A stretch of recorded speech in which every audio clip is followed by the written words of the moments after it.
మెల్లగా తెల్లారిందో ఎలా వెలుతురే తెచ్చేసిందో ఇలా పోసి నవ్వులతో మెరిసే పసిపాపల్లా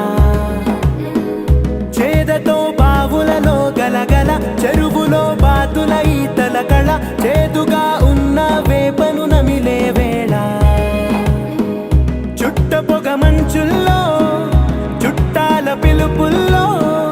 మాటలే కలిపేస్తూ మనసారా మమతల్ని పండి